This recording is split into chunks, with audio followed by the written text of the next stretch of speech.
सत्संगत्वे निस्संगत्वं निस्संगत्वे निर्मोहत्वं निर्मोहत्वे निश्चलतत्वं निश्चलतत्वे जीवन्मुक्तिः पुनरपि जननं पुनरपि मरणं पुनरपि जननी जठरे शयनम् इह संसारे बहुदुस्तारे कृपया पारे पाहि मुरा।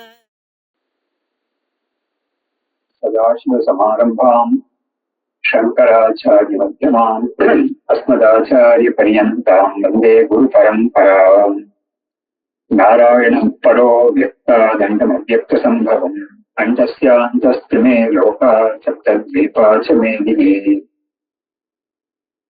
भगवानुवाच इदं शरीरं कौन्तेय क्षेत्रमित्यभिधीयते एतद्यो वेत्ति तं प्राहुः क्षेत्रज्ञेति तद्विदः। So in this 13th chapter Bhashyam, we were discussing the Yavat Sanjayate Kinchit Sattvam Stavar Jangamam Kshetra Kshetragna Sanyogat Tadvidhi Bharatarshabha.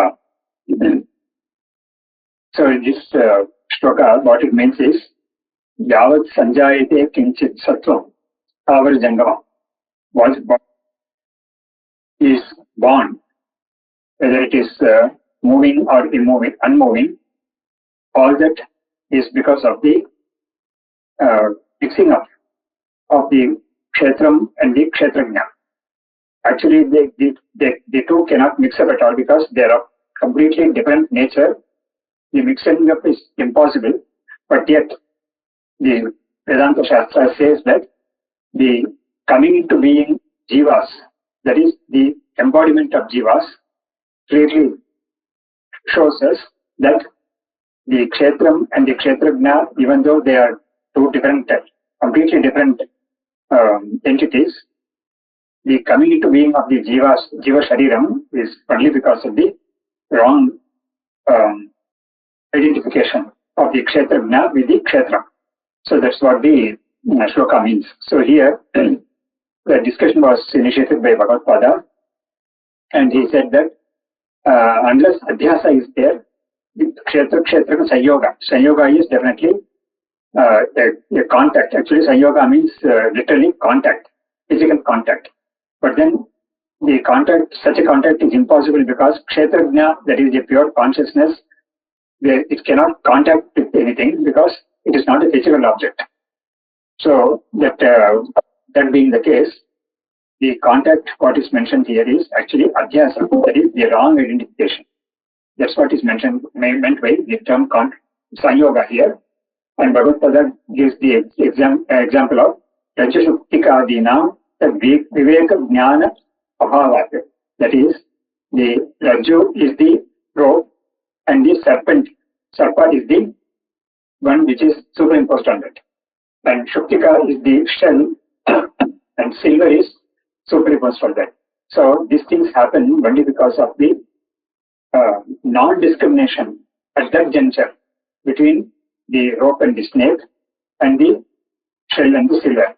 At other junctures, other situations, the person will be able to clearly distinguish between the rope and the snake. But here, because of certain conditions, he is not able to discriminate between the rope and the imagined snake.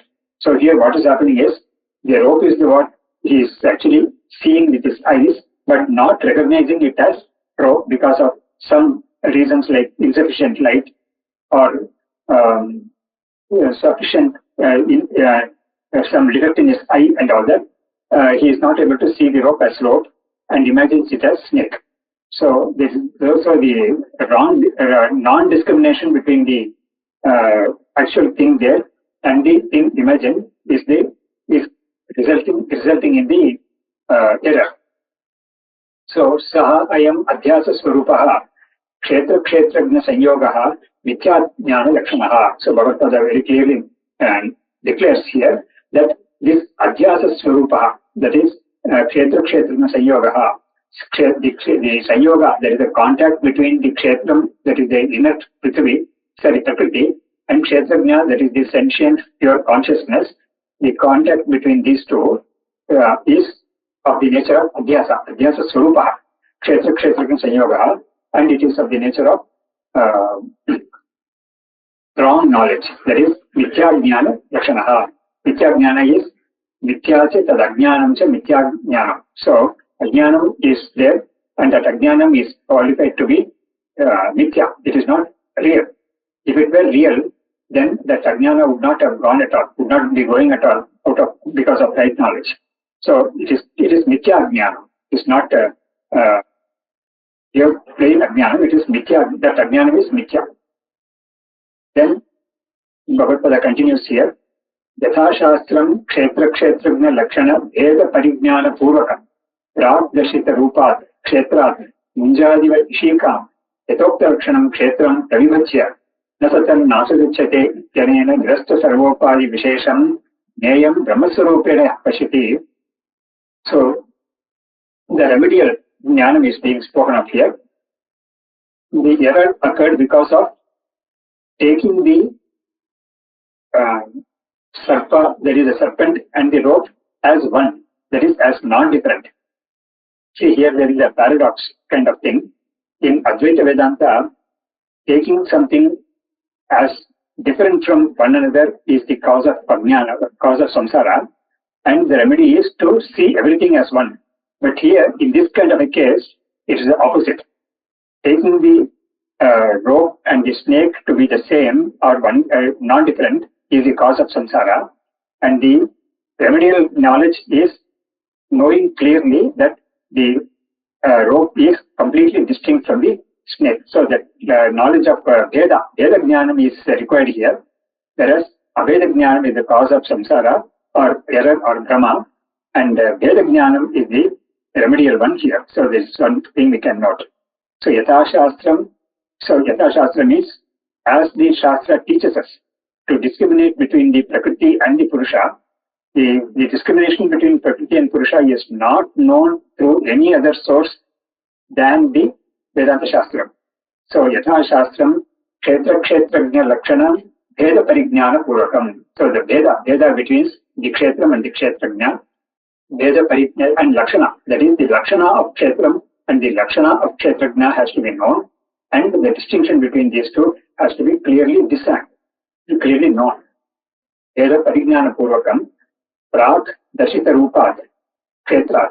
So the Kshetra has been defined before as Mahabhutanyahankaro Buddhirabhyaktamevacha Indriyani Dashaikancha Panchacha Indriya Gocharaha Ichadvesha Sukham Dukam Sankhatas Chetana Dhriti Iti Kshetram Samasena Savikaram Davatam. So in those two shlokas, virtually one and a half shlokas, 3 lines, the entire Kshetra was defined, and the entire gamut of the cosmos, including the individual person, his body-mind complex, and the outside world of Shabda Sparsha Rupa, and most importantly, the emotions like desire, anger, etc., which occur in the Antakaranam, that is the mind, that also has been taken as Kshetram only by the Vedanta Shastra.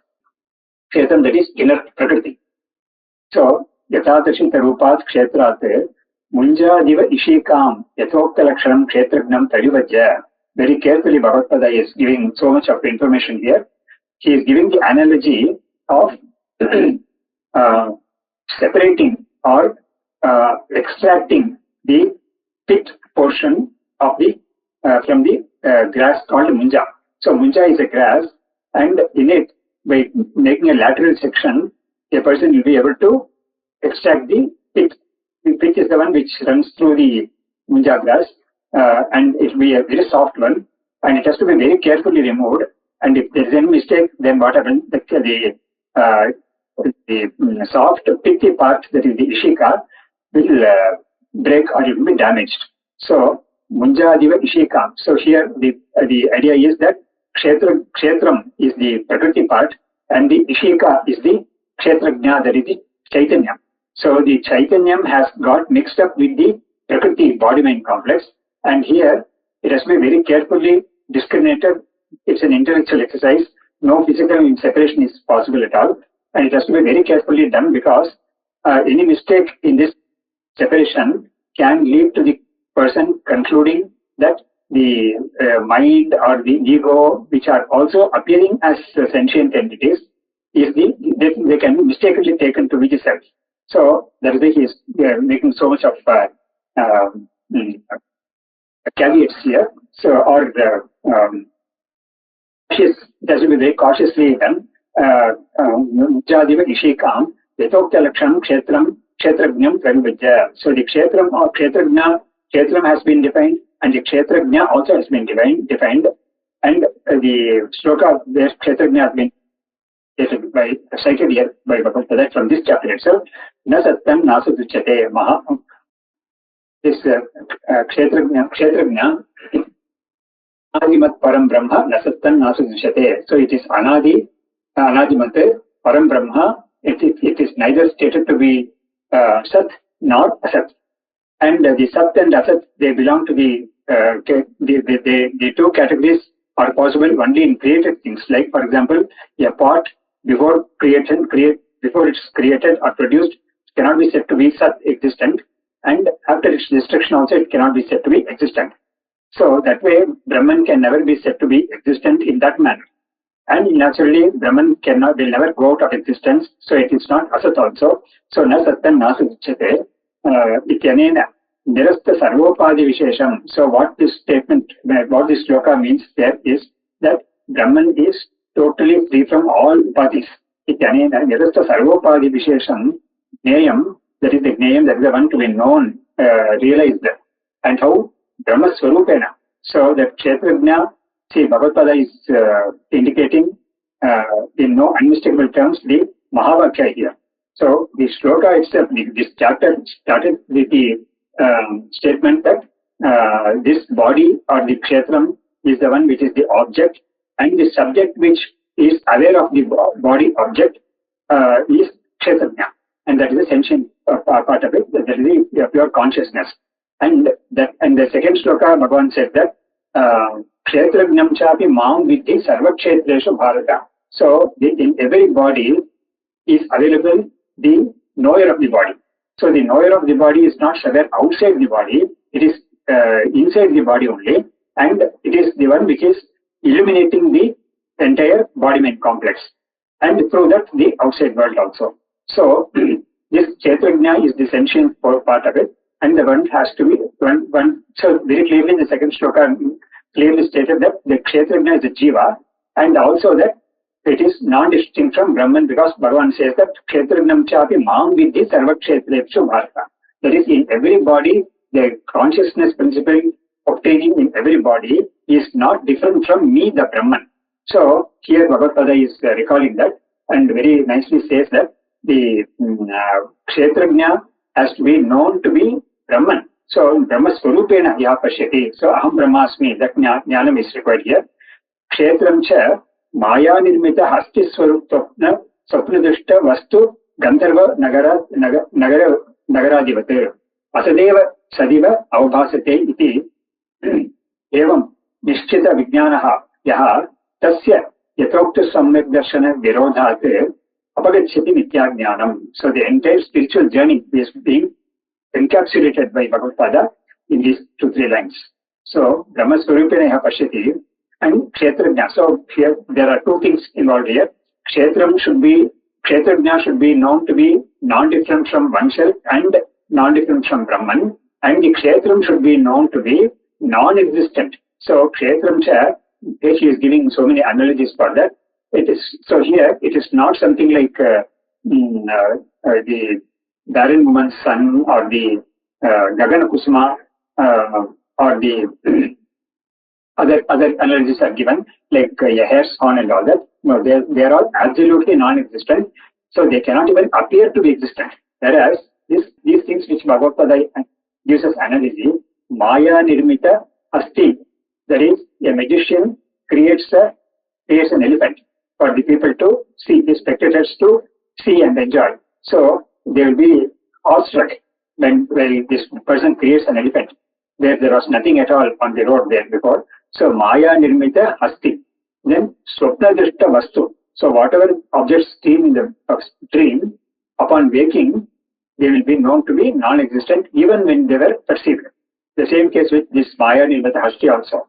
So when seeing that, they are enamored by that, but once the show is over, when they think of it, they will know that even at the time of their seeing it and enjoying it, the Hasti was not there really. So in the same case with the Swapna Drishta Vastu also. Then the third example is Nagara, Gandharva Nagara. Gandharva Nagara is the formation of the clouds in a particular way that the onlooker will imagine it to be a palace or some people marching and some devatas and things like that. But then it is not there. With some, in a few moments, the clouds will get scattered and the whole imagination goes off. So Gandharva Nagaradivate, Adipadena, so many other things also can be taken. So Gandharva Nagaradivate, then Bhagavad Pada articulates how it has to be known by the aspirant. Asadeva Sadiva Avbasate. Asadeva, that which is non-existent, alone appears to be existent. So Asadeva Satu Iva, what is Asad is appearing to be Sat, Sativa Avbasate. It is appearing to be as though it is existent. So what is non-existent really is appearing as though it is existent. So this is how a person has to do mananam and come to the conclusion that the whatever is objectified by him or object to the consciousness that he is really, both at the level of the body-mind complex and the outside world, is asadeva sadiva avabhasate. Iti evam nishtita vijnanaha. So here the firm conviction, nishtita vijnanaha, has happened to him. Yaha tasya yatokta samyak darshana virodhat. So for him this knowledge is firmly rooted in him, and as a result of that, Shiti Mithyajnanam, the Mithyajnanam, that is considering oneself to be the body-mind complex and undergoing the process of undergoing the ups and downs of samsara and suffering and enjoying and all that, and being born again and again. So this is samsara. So that Mithyajnanam, which is at the root of this samsara, goes. And Bhagavad Gita also says one more thing here. Yatokta samyak darshana virodhat. So this samyak darshanam, that is the right knowledge, is an antidote. It is a virodha to the mithyajnanam. So the mithyajnanam will continue till such time the samyak darshanam arises. So once it arises, the mithyajnanam no longer can stand the power of this jnanam, so it simply vanishes. Tasya janma hetoho अपगमात् एवं वेत्ति पुरुषं प्रकृतिं च गुणैः सह इत्यनेन विद्वान् भूयः न अभिजायते इति यत् उक्तं तत् उपमन्नम् उक्तम्. So he concludes this bhashya by recalling the earlier shloka, evam vetti purusham, 23rd shloka, evam vetti purusham prakritim cha guణैः सह सर्वथा वर्तमानोऽपि न स भूयोऽपि जायते. So whoever realizes this purusha, that is Brahman and Prakriti, in the way it has been stated in the taught in this chapter, such a person, even though his conduct will be of whatever nature, he will not be born again. So that is shloka. So now Bhagavad Gita had raised an objection. How can you say that such a person will not be born again? So he is now concluding that discussion in this shloka. And saying, Tasya Janma Hetoho Apagamad. So what is the Janma Hetu? The immediate Janma Hetu is the cause of transmigration or Janma or birth, is the immediate cause is karma. And the cause of karma is Ragadvesha. And the cause of Ragadvesha is Moha. And the cause of Moha is this Adhyasa, taking the body-mind complex to be oneself. So the samyak jnanam cuts at the root of this mithya jnanam, and through that the effects of that mithya jnanam also are rendered incapable of giving this person or perpetuating samsara for this person. So tasya janma hetoho apagamat. So the janma hetu is mithya jnanam, and that goes yaha evam vetti purusham prakritim cha guణैः सह. In that shloka, whatever Bhagavan has said, ityanena Vidwan Bhuyaha na Abhijayate. That is, the knower of the Brahman and the knower of the Prakriti, she will never be born again. Bhuyaha na vijayate iti yatuktam tatu upapannamuktam. That is quite reasonable. So about the upapatti, that is the reason for that is being given in the shloka, that this body-mind complex, taking the body-mind complex to be oneself, that is the root cause of the problem. And the remedy for that is to know the body as body-mind complex as Prakriti and oneself as pure consciousness, and also to know that the Prakriti is unreal. So this kind of a knowledge alone will make a person a liberated one. And whatever Bhagavan has said on this topic is quite in order. So Bhagavad Gita introduces the next shloka through these lines. Nasa bhuyo vijayate iti samyak darshana phalam avidyadi samsara bija nivritti dvarena janma bhavaha taha. So what has happened so far in this chapter is Nasa bhuyo vijayate, he will never be born again. Iti samyak darshana phalam. This is the fruit of the right knowledge. What is that? Avidyadi samsara bija nivritti dvarena janma bhavaha. So the fruit of the right knowledge is freedom from rebirth, or freedom from the cycle of birth and death. So, and that the reason for that cycle of birth and death is avidyadi avidya. So avidyadi samsara bija nivritti dvarena. So the avidyadi samsara bija is avidyadi adipadena avidya, kama and karma. That's how the Brihadaranyaka Upanishad has taught. First there is avidya about one's own true nature, and that results in his taking himself to be a finite entity, and the innate nature in him to make himself somehow purna, that is infinite, urges him to desire something from the outside of himself, acquire something that is from some outside of himself, and making himself somehow finite or purnam. And as a result of that, or to attain or to acquire something what he has desired, he has to work, he has to perform karma, and that karma will be of the nature of dharma or adharma, and that will give him further. So this is the sequence. So avidyadi samsara bija nivritti dvarena janma bhavaha uktaha. Janma karanam cha avidya nimittakaha kshetra kshetra sanyogaha uktaha. And what is the janma karanam? Avidya nimittakaha. That it is the result of avidya, that is kshetra kshetra sanyogaha, taking the kshetram to be non-different from the kshetrajna. That also has been stated. Adaha tasyaha avidyayaha nivartakam samyak darshanam uktamapi punaha shabdantarena uchyate.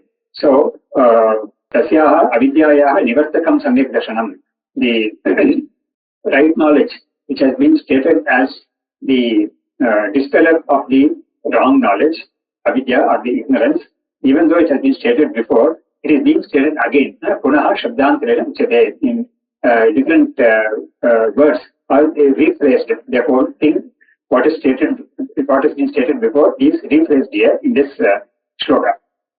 And in the second chapter of the Gita, Bhagavad Gita has said that in these matters, one should not raise the defect of tautology. Tautology is repeating or saying the same thing again and again. That kind of a defect, that is punarukti. It's not a dosha here. In other places it might be a dosha, but not here, because this shastram itself is very terse, and the topic it is dealing with also is terse, and so it has to be, there is a need for reiterating in different methods, giving different analogies, different modes of teaching, and all that is required, because the ignorance pertaining to this knowledge is so very thick. It has to be repeated in so many ways so that the aspirant gets to know the right thing. So adaha tasyaha avidyayaha nivartakam samyak darshanam uktamapi, even though it has been stated, punaha shabdantarena uchyate. Samam sarveshu bhuteshu ishtantam parameshwaram vinashyatsu avinashyantam yak pashyati sa pashyati. Samam sarveshu bhuteshu. This Brahman, Parameshwaram, by Parameshwara it is not the Saguna Brahman, it is Nirguna Brahman. Bhagavad Gita has used this very word in his Brahma Sutra Bhashya also. to exactly, unmistakably know that the context is Nirguna Brahman alone, Parameshwara Prakriyaya cites all the Nirguna Brahman passages from the Upanishads. So, Sarvam Samam Sarveshu Bhuteshu. Samam is it is obtaining or present in all jivas in the same manner. It is not that in an ant it is less and in an elephant it is more. No, that is not the idea. The same Brahman, which is the substratum for the ant imagination or the ant imagining itself as an ant, and the same Brahman, which is substratum for an elephant imagining itself to be an elephant, that substratum doesn't change from being to being. And a very nice example or a popular example of this concept in this Gita itself is the 5th chapter, Vidyavine Sampanne Brahmane Gavi Hastini Chunichaiva Swapakecha Pandita Samadarshinaha. So that Sama Shabda is there also. So there the extremes are shown. At one extreme there is the Vidyavine Sampanna Brahmana, and at the other extreme there is the totally Samskara Hina Chandala. So Shunichaiva Swapakecha. So in between the cow is taken, the elephant is taken, the dog is taken, and all of these have different gunas and all that. But then in all of them, Brahman is present in the same way. It is not that it's one more in one and the less in other. Only thing is, in the case of the Samskaravanta Brahmana, the Brahman, that person, because of the samskara in his mind apparatus, is able to recognize Brahman in a better way. Whereas the other creatures, which are devoid of this samskara, they also recognize Brahman in the way that they all realize that they exist. So that existence is definitely the property of Brahman, and they all realize that they are all sentient. None of these creatures think that it is insentient or jada, like a stone. Or these things are there. But then in the case of a person with more samskara, this manifestation of the Brahman in his antakarana will be more. That's the only difference. Otherwise, Brahman is present in all of them in the same way. That is the idea conveyed here. So we'll take up the Bhashyam of this in the next class. Shastram Shavira Mimamsa Devastu Parameshwaraha Acharya Shankaracharya Santume Janma Janmani Kshetrajnam Chapi Mam Vidhi Sarva Kshetreshu Bharata Kshetrajnayo Jnanam Yatta Jnanam Matam Mama Ragum Vivekinam Vedant Dande Vedanta Chatrajnam Vidushe Karabharati Om